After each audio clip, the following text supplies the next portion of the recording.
পৃথিবীর সবচাইতে দক্ষিণে অবস্থিত শীতলতম মহাদেশ অ্যান্টার্কটিকা। নামে মহাদেশ হলেও সেখানে আসলে কোনো দেশই নেই, স্থায়ীভাবে বসবাসেরও কোনো সুনির্দিষ্ট স্থান নেই পুরো মহাদেশটিতে। ব্রিটিশ নাবিক ক্যাপ্টেন জেমস কুক 1773 সালে সর্বপ্রথম অ্যান্টার্কটিকা মহাদেশের এক পাশ অতিক্রম করেন। এরপর 1820 সালে 3 জন রাশিয়ান নাবিক এবং একজন আমেরিকান নাবিক প্রথমবারের মতো এই মহাদেশে পা রাখেন। আয়তনের দিক থেকে এই মহাদেশটি অস্ট্রেলিয়া মহাদেশের দ্বিগুণ হলেও এখানে মানব বসতি প্রায় নেই বললেই চলে। মানুষ তো দূরের কথা, এমনকি কোনো পিঁপড়া কিংবা সরীসৃপও এখানে বসতি করতে পারেনি। পুরো মহাদেশ জুড়ে আছে কেবল প্রকাণ্ড আকারের বরফ আর পানি। কোনো মানুষ বা তেমন কোনো প্রাণী বসবাস না করলেও পৃথিবীর মোট বিশুদ্ধ পানির 70% রয়েছে অ্যান্টার্কটিকাতে। পুরো অ্যান্টার্কটিকায় প্রায় 379টি হ্রদ এবং 700টি নদীর দেখা মিলেছে। পৃথিবী পৃষ্ঠের উষ্ণতার কারণে এসব হ্রদ এবং নদীর পানি বরফ হয় না। আবার সারা পৃথিবীর মোট বরফের 90% জমে আছে এখানে। গোটা মহাদেশের 98% এলাকায় বরফে ঢাকা, যার মধ্যে আবার এমন কিছু স্থান রয়েছে যেখানে বরফের পুরুত্ব প্রায় 1 কিলোমিটার কিংবা তার চাইতেও বেশি। এই অঞ্চলের বার্ষিক তুষারপাতের পরিমাণ 200 মিলিমিটার, যা চির বরফের এই রাজ্যকে শীতল মরুভূমি হিসেবে গড়ে তুলেছে। ধারণা করা হয় গত 2 মিলিয়ন বছরেও এই অঞ্চলে কোনো বৃষ্টিপাত হয়নি। আর এমন প্রতিকূল আবহাওয়ার কারণে বেশিরভাগ প্রাণীর পক্ষেই এই মহাদেশে বসবাস করা সম্ভব হয় না। তবে গুটি কয়েক প্রাণী এই চরম শীতল তাপমাত্রাকেও মানিয়ে নিতে সক্ষম হয়েছে। ফলে অ্যান্টার্কটিকায় তারা বেশ আরাম-আয়েশে বাস করছে, যার মধ্যে রয়েছে পেঙ্গুইন, সিল, শ্বেত ভাল্লুক সহ বিভিন্ন প্রকারের শৈবাল এবং বিভিন্ন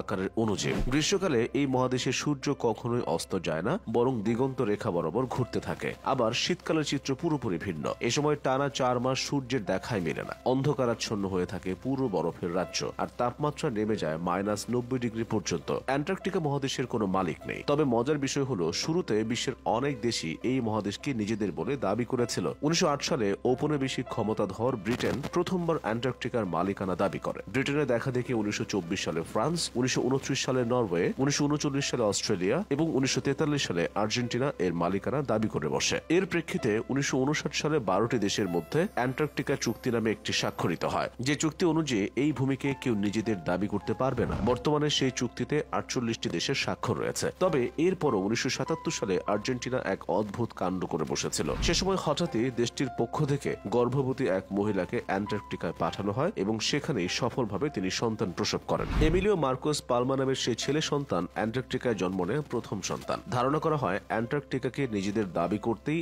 আর্জেন্টিনা এমন কাণ্ড ঘটিয়েছিল। মানুষের স্থায়ী আবাস না থাকলেও প্রতি বছর গ্রীষ্মকালে গড়ে প্রায় 4000 বিজ্ঞানী অ্যান্টার্কটিকায় গবেষণার জন্য যান। শীতকালে যান 1000-এর মতো বিজ্ঞানী। চরম প্রতিকূল আবহাওয়ায় কয়েক মাস তারা সেখানে অবস্থান করেন। বিভিন্ন দেশ থেকে আগত এসব বিজ্ঞানী সমাজকে টিকিয়ে রাখতে ড্রাইভার, বাবুর্চি বা মেকানিকের মতো অন্য কিছু পেশাজীবী লোকজনও সীমিত সময়ের জন্য যান এই মহাদেশে। বরফের এই মরুভূমিতেও রয়েছে আগ্নেয়গিরি। এখন পর্যন্ত 91টি আগ্নেয়গিরির সন্ধান মিলেছে। বরফের নিচে অবস্থিত এই সকল আগ্নেয়গিরির মধ্যে সবচাইতে বড় আগ্নেয়গিরির নাম হলো মাউন্ট সিডলি। রয়েছে অসংখ্য ছোট বড় পাহাড়। মোট 2660টি পাহাড়ের মধ্যে সবচাইতে বড় পাহাড়ের নাম হচ্ছে মাউন্ট ভেনসন। উচ্চতা 4892 মিটার বা 16050 ফিট।